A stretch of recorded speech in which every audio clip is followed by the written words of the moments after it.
নমস্কার, কেমন আছেন সবাই? আজকে রান্নার ডিমের একটা অন্য রকমের রেসিপি। অনেকে খাইছেন, অনেকে খাননি, তা আজকে দেখেন কি রে রান্ধি সবাই। তার জন্য রেসিপিটা শেয়ার করতেছি।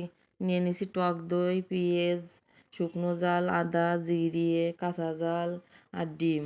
আজকে রান্নাটা এরামেরই রানবো, মোটেও এতে হলুদ ঠেয়াবো না। মনের মধ্যেই 1 বছর ধরে এই রান্নাটা ঘুরিয়ে বেড়াচ্ছিল, মনের মধ্যেই জমা রয়েছে। তা ভাবলাম জমা যখন রয়েছে তা জমাতে বাইর করে ফেলি, তার দেরি করার দরকার কি। তাই নিয়ে চলে আসলাম।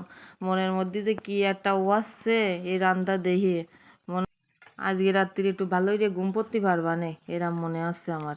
1 বছরে জমে থাকা চিন্তা ভাবনা কদিন আর কতদিন সহ্যই পারা যায়। তাই একেবারে রান্তি চলে আসলাম। ওই ডিমগুলো বাজে নিয়েছি, এতে কিন্তু মোটেও টুও হলুদ ঠায়নি, তা কিন্তু তোমরা দেখিছো হলুদ ঠায়নি কিন্তু।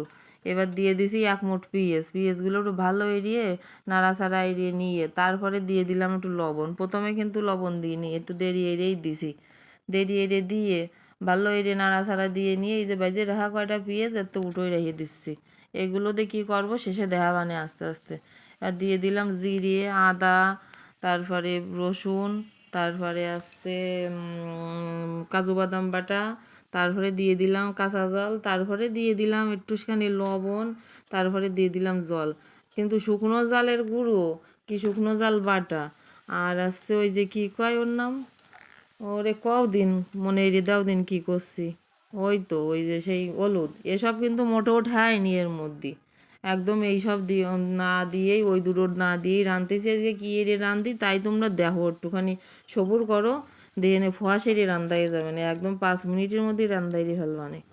হ্যাঁ, এবার ওই টক দই দিয়ে আর একটু নাড়াচাড়া এড়িয়ে এবার ডিম 4টে দিয়ে দিলাম। 4টে না বাবু 5টা, আমি এবার অত গুনতি ঠুনতি পারি না ঠিক এই রে।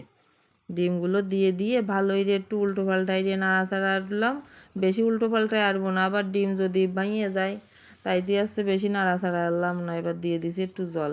আর এসব খালি একটু গায়ে বলও হবে না, চলো এরা একটু শান্তি রে দুটো ভাতও খাতে পারবে না, তাই এই ব্যবস্থা আজকে এড়িয়েছি। চলো এরা যদি দুটো পেট পুড়িয়ে খাতে পারে তাহলে ভালো, এর রাঁধতে দিলে সমস্যা কি।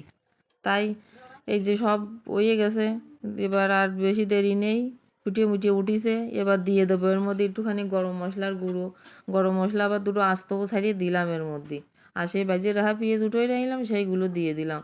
কি সুন্দর ফ্লেভার বেরোচ্ছে, তা কি কব, মনে হচ্ছে কি জানো ওই বিরিয়ানি পোলোয়া রাঁধলে যেরকম একটা ফ্লেভার বেরোয়, ঠিক ওইরকম ঠেকতেছে ফ্লেভারটা।